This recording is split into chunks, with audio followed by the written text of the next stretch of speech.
everybody, my name is Dude, and welcome back to Asagao Academy! As usual, the next day, Mai and I got to school early, still poking fun at each other for our moment the night before, but as we approached Poppy Hall, I noticed something felt different. Palpable tension hung in the air. It was almost human. What happened? What happened? And what is up with everyone? I don't know. Is there a test today? Not that I know of. What happened? What's wrong? Did Larry masturbate in the chair again? In that bench? A chair? What do I think? But as we entered the building and turned the corner, it suddenly made sense. Oh. Jared and Paul were arguing amidst a large crowd, spit flying from their mouths, while Nick and Josh walked them along the hallway, pasting posters of Paul's face over Jared's modeling shots. Oh. I thought I told you to stop and take those posters down. No, what is wrong with you? These walls are everybody's space. We don't have to listen to you. Why don't you just not post over each other's thing and then post next to each other's thing? That way people can, look at both instead of having to, argue over the shit. You should know that this campaign is way more important than your little fashion show. No. Mine were there first. Lay off them. This is between you and me, Jared. Leave them out of it. Taking up all the wall space of your show. The student elections are much more important. It's our government. The student government doesn't even do anything. Whoa! Whoa, whoa, whoa. As current president, I can say with full knowledge and proper authority that the student government does a ton for this school. You don't even know, Jared. You don't even know. What does the student government actually... She wasn't with me anymore. She's pried herself between Jared and Paul and was pushing them apart. I ran forward to help her. You guys should stop. Hana! Hana! I flinched. Sorry, Hana, I didn't mean to yell. We want your opinion on something. You're a regular student, a new student. You're uninvolved. Which do you think is more important, our student government or the fashion show? Really? This is the choice I have between you two. I don't want to choose between you two. Really? Honestly, I think both could be of equal importance rather than an argument of whose face should be in front. Just put both next to each other. Really, there's enough space to put two posters on each thing, and that's it. You don't even need to do shit. They both let out a heavy sigh. That doesn't help us. It was amazing they even cared what I thought. Hana's usually right about these things. You should listen to her. I patted me on the back and I jumped. I forgot she was there. What did I say, though? Jared looked at Mai, raising an eyebrow. Are you sure, Mai? Don't you have your own opinion? Why'd he bother to ask? Well, if I'm being honest, I can care more about the fashion show. I go to the elections because I have to, but I go to the show because I want to. Plus, it raises a lot of money for the school. Thank you! He gestured dramatically at Mai, as if her opinion sealed the deal. That's because we made it a fundraiser. Okay, so both are equally important. Whoop-de-doo. And that is a very doomsday-ish bell. Now that I think about it. It was like death just gonging on the school bell for some... the 5-minute bell. Class was about to start, and it's almost been 5 minutes since I started the episode. Oh. Jared nodded to us and walked away. Paul opened his mouth as if to say something more, but evidently thought better of it. He headed after Jared with Nick and Josh, thanking them for their help. Being a year ahead of us, their classes would be on the next floor. I began to follow them, but I gently pulled her arm. Our classroom was the other way. Oh, Jared. You need any help with the show? I'm here. Her yell echoed through the emptying hallway. Jared, without looking back, raised a hand in acknowledgement. Ow! Mai! Volume, please! If I didn't lower the game's volume, the viewers would be deaf. I covered her mouth and emitted a skull-piercing squeal. Yeah! Wincing, I dragged her into the classroom. Good call. Good call, Hana. The drama that morning, I wasn't sure what to expect at lunch. I dawdled on my own, making up an excuse about copying notes, hoping whatever tension remained would dissipate while I was gone. When I got into the cafeteria, it seemed my plan had succeeded.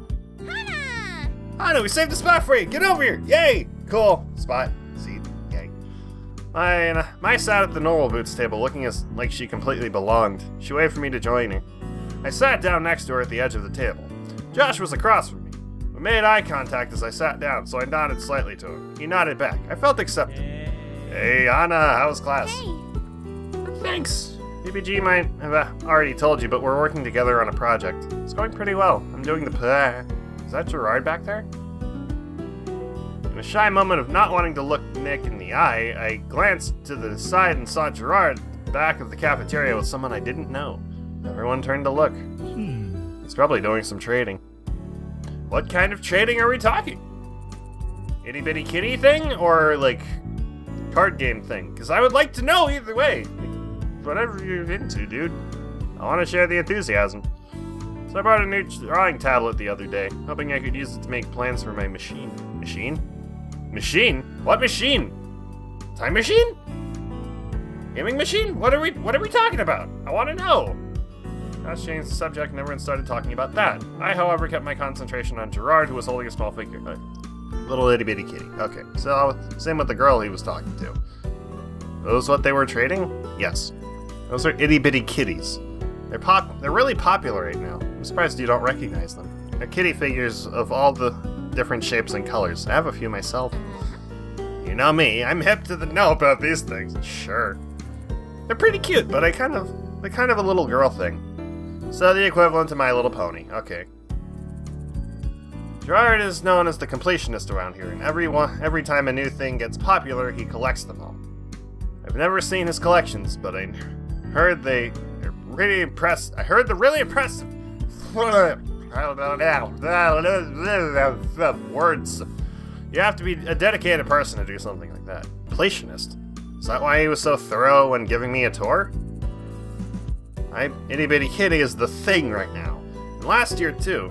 I think then first year, they were a lot of people selling silly, slimy snakes, but that got old fast.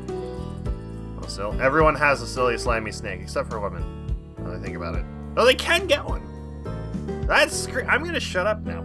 Teachers didn't like everything coated in a thin layer of slime. I still have one in our room. I can show you sometime. That'd be cool. Jared tapped Mai on the shoulder, and she whirled around, hitting me in the face with her hair. Yes? I wanted to thank you for this morning. Oh no, it was nothing, definitely. I mean it. Watch your hair, lady. As Jared and Mai spoke, I went back to Gerard's exchange. The girl pulled the second figure out of her backpack and held both of them up. Gerard inspected it and shook his head. She pulled another one out. Sadly this time, Gerard's face lit up. He held out his figure and they swapped. She didn't want to let go of it. Okay. Cool. I have trader's remorse too. Or buyer's remorse too. Shit. Letting go of something you love to get something you would potentially love more. What do you think, Hana? My attention was pulled away. I hadn't even been listening to the Huh? Yes or no? To what? I'm gonna save? Not to end the episode, but I want to, like, not hurt anybody. So, here, why not? Yes? Interesting. I gave a skeptical glance and turned away. What would happen if I said no? Let's find out. No? Interesting. Oh, it didn't matter. Okay. I bowed my head in apology and took one last quick look at the intriguing trade that happened. The girl left, and Gerard was now talking to a boy with a messy appearance who made exaggerated hand motions. Looked like he just got out of bed. Is this another trade? Was this me? Probably not, but I'm a mess when I get out of bed. Not exaggerated, but I do this all the time on YouTube. It might as well be. So, official announcement, in case you haven't heard, we're having a competition tomorrow. Just a little casual, something to get us ready for the tournament. Yeah! Finally! Been planning this one since last year's. My attention snapped back to the conversation happening in front of me. Was this what PBG was talking about yesterday? Hana, Mai, you're invited if you'd like to come. Either way is fine, but let me know so I can plan. How does it work? It's a little thing, some lighthearted fun to start off the new year. Will we be playing Overwatch? I would love to. I'm getting good at my aim finally. Lighthearted fun, my ass. John almost broke Satch's nose last year, and Gerard twisted his ankle. Doing what? Gaming? This is a video game thing, right? Why are you twisting ankles? How are ankles twisting? Was DDR being played? Satch delicately raised a hand to his nose. No. It was an accident. Forgot the part where he almost passed out from blood loss, Shane. Oh, what the fuck happened to this? Holy shit. I can never forget. I don't know about this. I'm not very good at video games. Yeah. Sure you are. Jared will come. I am... I'm okay at video games. Not great, but I don't know how Hana is. Probably bad. Don't worry, Hana. It's actually fun. You probably won't get hurt. Probably won't get hurt. Great. It's all fun and games until the gamer loses a limb. As much as I was afraid of possibly losing a limb, I really did want to go. I was glad Maya was there to force me into it. Without her, I would be a lonely transfer, probably eating grass by myself at this very moment. Grass? Really? Yeah. Alright, sounds fun. Thanks for inviting us. No problem. It'd be rude to have you sit with us at lunch and then ban you from our tournament. Plus, it'd be nice to have some new competition. I look forward to winning. If the competition is how sparkly you are by the end of the day, yeah, he'd win. The rest of lunch passed by comparatively uneventfully. Or at least, if anything else happened, I didn't notice. I was too busy staring at the food in front of me, joy and horror mixing in my stomach. Not the deliciousness of the food, huh? There was no way I was going to eat even one of these normal Boots boys. I would make a fool of myself. But still, I was getting to go. It was a privilege nobody else shared. Maybe because they didn't ask. Paul looked at me with what seemed like concern, and I smiled at him. He grinned and then returned to his food. The least I could do is give it a chance, right? Yeah, sure. I mean, I'd suck ass, but I'd give it a shot, too. After a long day, the class was finally over. I was ready to go home. Miss Shizuka still wasn't over her breakup, and Mai complained loudly that she needed a new man so the homework would stop being so killer. It was something to do, though. What else would I be doing, if not homework? Studying, probably. Hana. Before we go back to the dorms, there's something in A32 that I want to show you. Come on. Isn't that the Normal Boots club room? We're not allowed in there. There's no meeting today, so no one is going to be there either. That's exactly why we need to go now. I don't know about this. I grabbed my hand and dragged me through the halls. I don't know about this. What if someone sees us? If we act natural, no one will care. There's too many people around. Nobody will be interested in what we're doing. Except for the Normal Boots crew. That's the thing. I was full of confidence that I wish I shared. Really don't think I'm comfortable with this. I'm not either. I stopped at the club room door and gently tugging on it. Sweet, they left it open. Why? Oh, it's the kitties! Eh.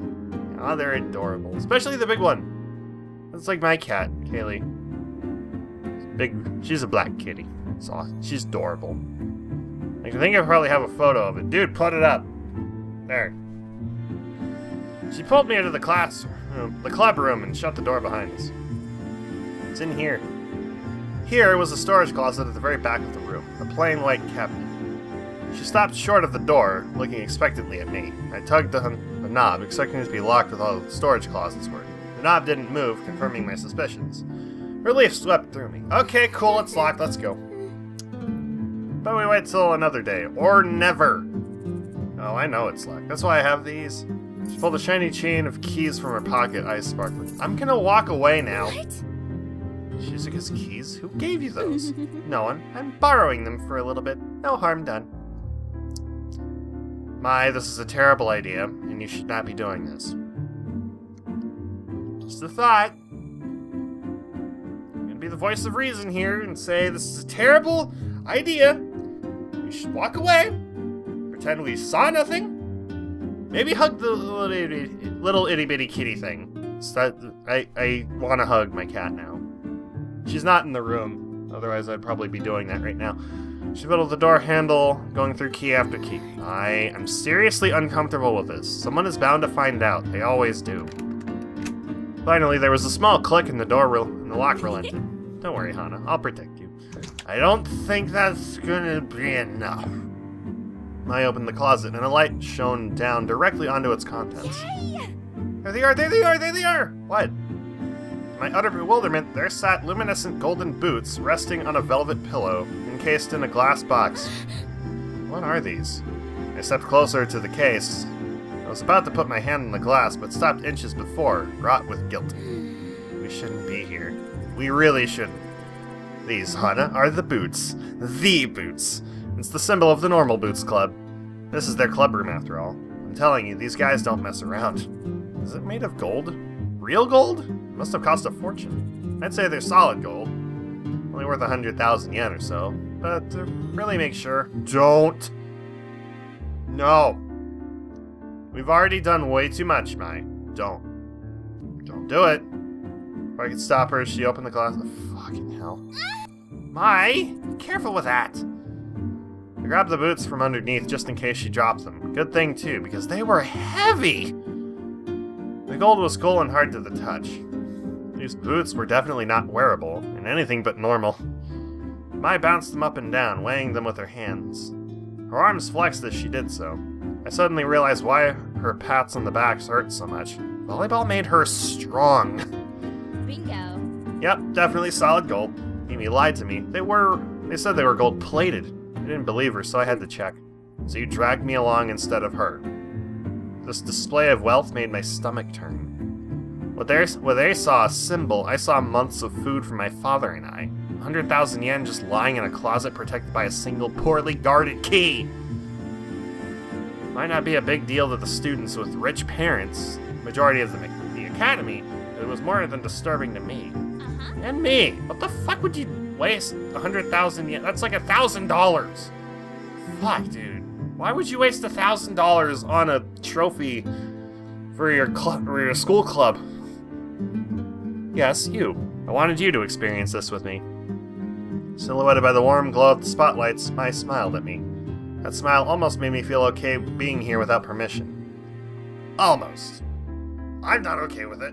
I'd be against it and probably would have walked out by now. Plus, when we get caught, we'll be okay. There's no way they can punish you. They really like you. What? The storeroom lights flickered on, and we both turned abruptly, still holding the boots.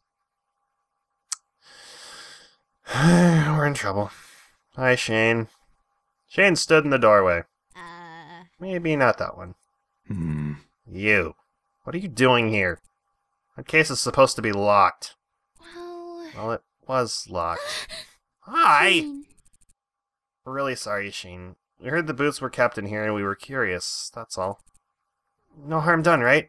Here, Mai, let's give the boots back to him. Yeah, it was just showing her. We aren't suspicious. You guys hide it away, so how's anyone ever supposed to see it? She handed the boots back to Shane, who placed them carefully back into the case, adjusting the pillow to the center. No.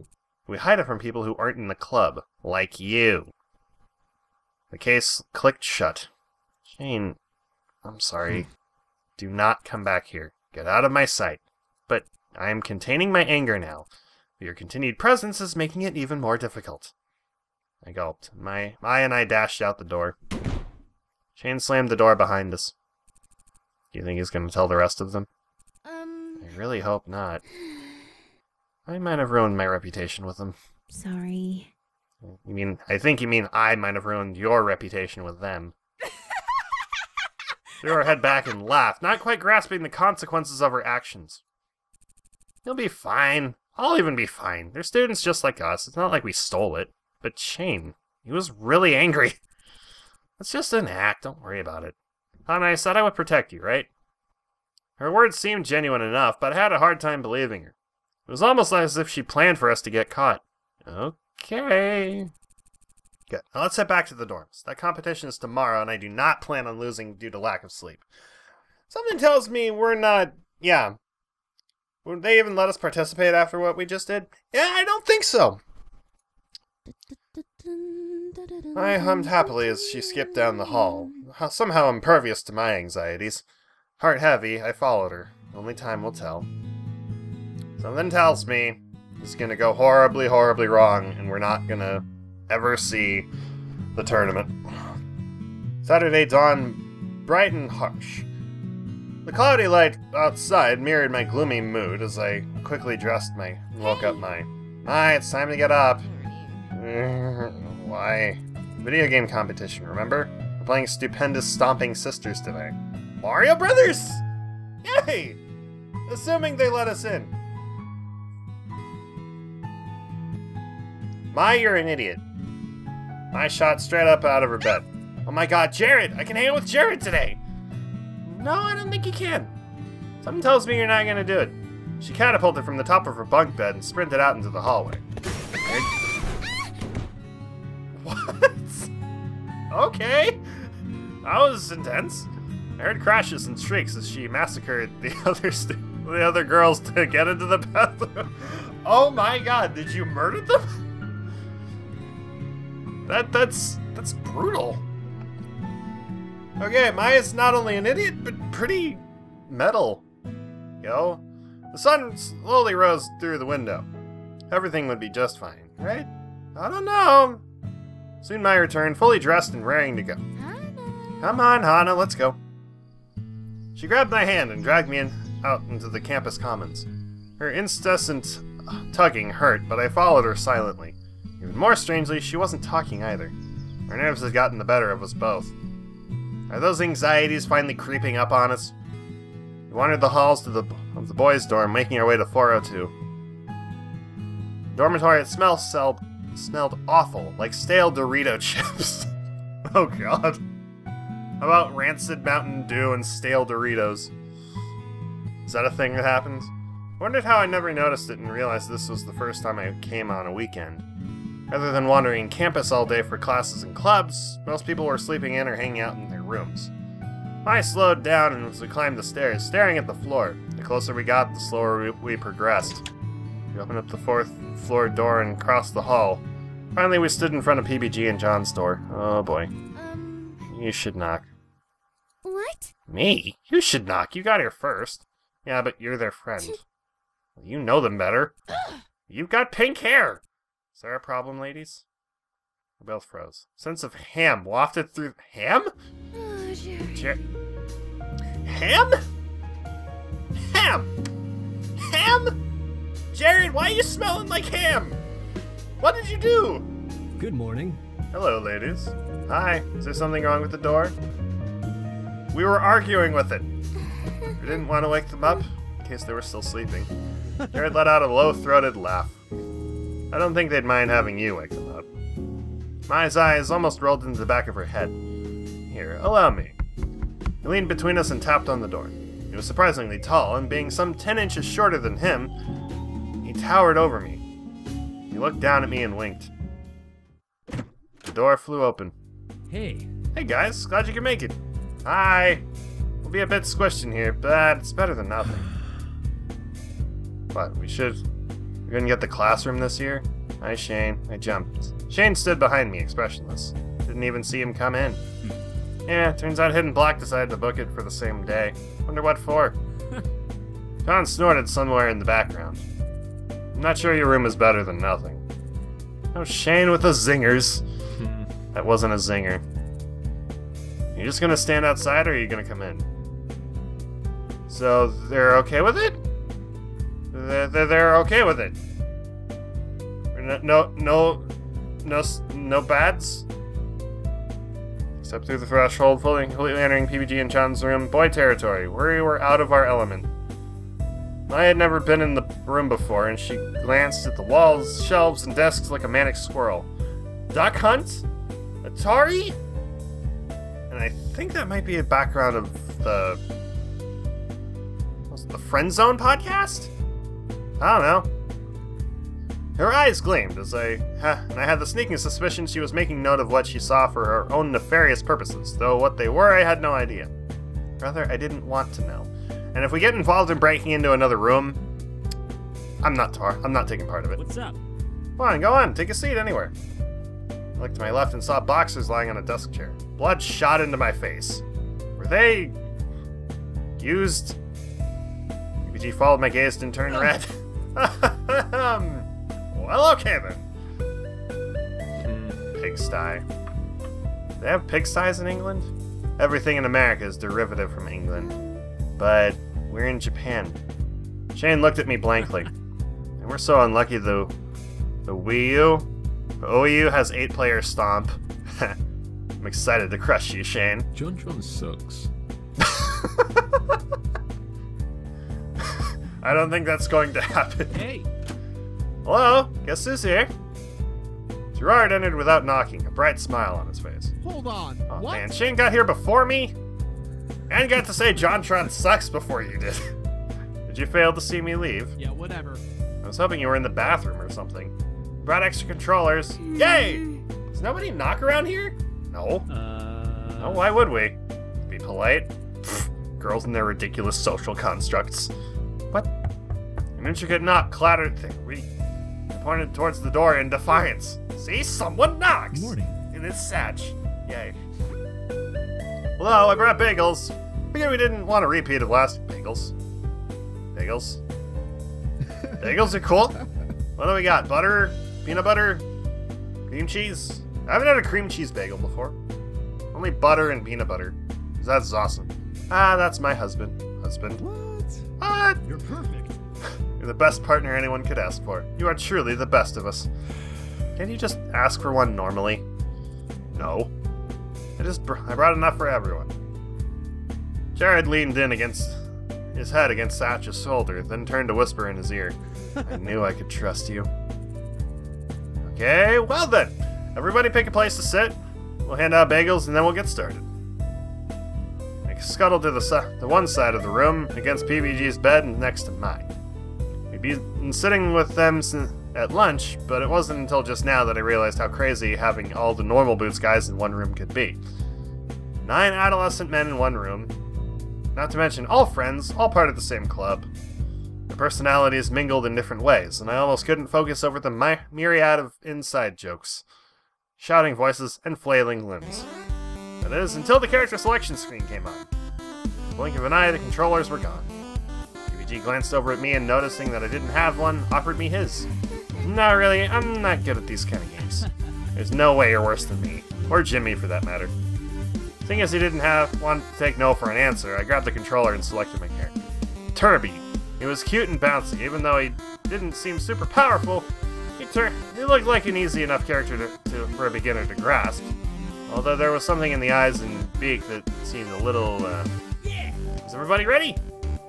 I swallowed hard, the controller already slippery from my sweat. I never played Stomp before, though I watched others do so. The buttons on the controller, trying to guess at which button did what. One of the top buttons probably jumped. Obviously the analog stick moved the character. I selected a stage. Something with cute little houses and smallish animals popping. Animal Crossing! Yay! I wish I could see, like, what was going on. Whatever. There are buttons on the back that click when you hit them, but I didn't know what they did. 3. Oh, there was a weird blue button on the top right, but not one on the left. 2. And another analog stick? What was that for? The camera? I think we all control the camera at once. 1. Oh no. Go! Die, Shane! Die! What the hell? Attack everyone, not just me. You're my mortal enemy!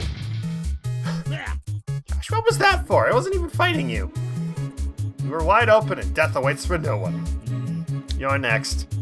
Battle began. In a display of slight mercy, the boys left me alone to wander the field and get a sense of my character. Oh, that does jump! I hit the jump button again and again and again and again and again, watching my character float higher and higher toward the sky. I can fly! My joy was cut short as a Pokeball emerged from nowhere and pegged my pink blob in the eye. I fell off to the side of the screen. Despite trying to jump back up, it wouldn't let me. Why? Kirby can only hover for a while, but eventually he gets too full of air and has to land. Otherwise it'd be OP. Oh. When in doubt, down B. Isn't up and B? I thought it was up and B. In the commotion of the match, curses and death threats mixing in with the clack of controllers. Nobody was listening to what Nick was saying. The key... Okay. This went from awesome video game music to epic dubstep montage. And I believe I hear epic piano in the background. Oh, it's the same song. The key to getting someone to hear you in this commotion, it seemed, was shouting their name at the beginning of your sentence. Gerard! Satch! I frowned at as my pink little blob fell back onto the map. Following Nick's advice, I hit down B. A cloud appeared around my guy as he became a rock. What? I don't understand. What would a rock do? I repeated the move multiple times, always turning into a rock or some sort on the ground, never hurting anyone near me. Suddenly The explosion rocked the ground and Turby flew into the air just as I hit down B. Oh! To my surprise, he formed into a rock and fell directly onto John's head. His Mario was sent flying off the screen and died. You're on my shit list. Oh god. I'm very sorry. It's like how I play Overwatch, oh god. Didn't take long after that for me to die. 5 pitiful, painful deaths. And as my little Turby tumbled off the screen for the 6th and final time, a small surge of pride hit me. I killed John. The Jontron, even if by accident. I handed my controller to Mai and sat back, completely satisfied. If it weren't for the fact that it was Mai's turn, I'd have jumped back in, eager to find other strategies for murdering my friends and potentially storing up a hit list a mile long. So this was the joy of games. Yes. Oh, this is the pre-warm-up thing. Okay, I'm gonna save here and we'll end the episode.